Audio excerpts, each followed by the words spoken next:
नमस्कार मित्रांनो, कथामृत मराठी या यूट्यूब चॅनलमध्ये तुम्हा सर्वांचं मनापासून स्वागत आहे. श्री गजानन महाराज की जय. मित्रांनो, आज मी तुम्हाला एका खूप खास दिवसाविषयी सांगणार आहे. 28 ऑगस्ट 2025 हा दिवस गजानन महाराज पुण्यतिथीचा आहे. आता तुम्हाला एक प्रश्न पडेल, या दिवशी इतकं महत्त्व काय आहे आणि असा कोणता उपाय आहे की जो केल्याने घरात सुख समृद्धी नांदते? तर आज आपण हाच रहस्य उलगडणार आहोत. पण लगेच उपाय सांगणार नाही हो. पण त्याआधी आपल्या कथामृत मराठी या यूट्यूब चॅनलला सबस्क्राईब करा. त्यामुळे असे माहितीपूर्ण व्हिडिओचे नोटिफिकेशन तुम्हाला मिळत राहील आणि तुम्ही एक पण व्हिडिओ मिस करणार नाहीत. आणि आपल्या व्हिडिओला एक लाईक नक्की करा आणि कमेंट बॉक्समध्ये गण गण गणात बोते नक्की लिहा. आता आधी थोडं महाराजांच्या जीवनात डोकावूया, कारण कथा ऐकल्यावरच उपायाचा खरा भाव समजतो. 1878 साली महाराष्ट्रातील शेगाव गाव, साधं वातावरण, आणि अचानक लोकांना दिसू लागले एक अवधूत संत.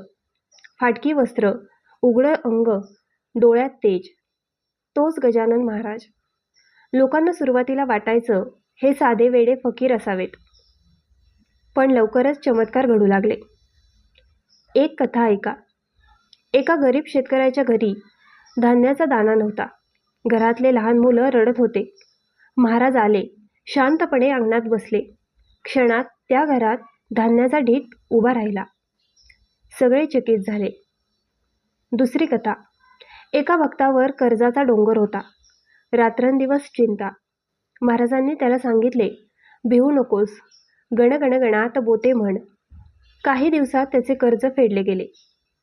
तिसरी कथा. एका स्त्रीला घरात नेहमी भांडणं. महाराजांनी तिच्या अंगणात येऊन पाय ठेवले. त्या दिवसानंतर तिच्या घरात शांती आली. किती सोपं आहे ना.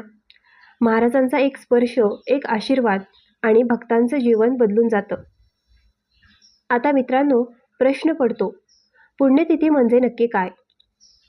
पुण्यतिथी म्हणजे संतांचं स्मरण करण्याचा दिवस. संतांचं शरीर संपलं, पण त्याची कृपा आणि शक्ती आजही आपल्या भोवती आहे. म्हणून या दिवशी जेवढं तुम्ही जप करता, दान देता, सेवा करता, त्याचं फळ अनेक पटींनी वाढून मिळतं. शेगावमध्ये लाखो भक्त या दिवशी जमतात. पण तुम्हाला शेगावला जाता आलं नाही तरी चिंता करू नका.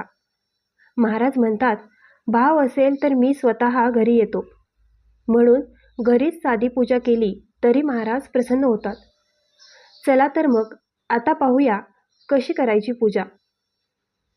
सकाळी स्नान करून स्वच्छ पांढरे किंवा पिवळे वस्त्र घाला. घराच्या पूजाघरात लाल किंवा पिवळ्या कपड्यावर महाराजांचा फोटो ठेवा. पिवळी फुले, तुळस आणि दुर्वा अर्पण करा. डोळे मिटा आणि गणगण गणात बोते मंत्र जपा. 21 वेळा जरी म्हटला तरी पुरेसे आहे. वेळ असेल तर गजानन विजय ग्रंथ वाचा. दूध, पोहे, श्रीखंड किंवा पायस नैवेद्य अर्पण करा. दीप, अगरबत्ती आणि नारळ अर्पण करा. आता भावपूर्ण आरती करा आणि शेवटी गरिबांना अन्नदान करा. मित्रांनो, हीच खरी पूजा आहे. महाराजांना आरास नको, दिखावा नको. त्यांना हवी आहे तुमची श्रद्धा आणि सेवा. आता तो उपाय सांगते, जो या पुण्यतिथीला नक्की करायचाच आहे. एक नारळ घ्या, त्यावर हळद कुंकू लावा. त्यासोबत एक तांब्याचे किंवा पितळेचे नाणे घ्या. हे महाराजांसमोर ठेवा आणि पूजा करा. पूजा झाल्यावर नारळ देवघरात ठेवा आणि ते नाणे तिजोरीत किंवा पर्समध्ये ठेवा. फक्त एवढा साधा उपाय, पण श्रद्धेने केला तर घरात सुख, शांती आणि पैशांची भरभराट आपोआप सुरू होते. हे फक्त सांगण्यासाठी नाही हो, भक्तांच्या अनुभवांनी सिद्ध झाले. एक भक्त पुण्यतिथीला हा उपाय केला. काही महिन्यात त्याचा धंदा इतका वाढला की सगळे आश्चर्यचकित झाले. दुसऱ्या भक्ताचं घर सतत वादविवादाने भरलेलं होतं. उपाय केल्यानंतर हळूहळू घरात शांतता आली. एका आईने गजानन विजय ग्रंथ रोज वाचायला सुरुवात केली. तिचं मन पूर्वी अस्थिर होतं, चिंता भरपूर. पण हळूहळू तिला प्रचंड मानसिक शांती मिळाली. मित्रांनो, या गोष्टी मी बनवत नाहीये, हे भक्तांनी अनुभवलं आहे. आता शेवटचा संदेश. गजानन महाराज म्हणतात, भाव असेल तर मी धावून येतो. म्हणून या पुण्यतिथीला तुम्ही भक्तिभावाने पूजा करा, अन्नदान करा आणि हा छोटासा उपाय करा.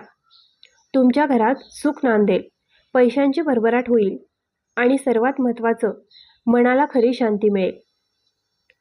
चला तर मग सगळ्यांनी एकत्र मनापासून म्हणूया, जय गजानन महाराज की.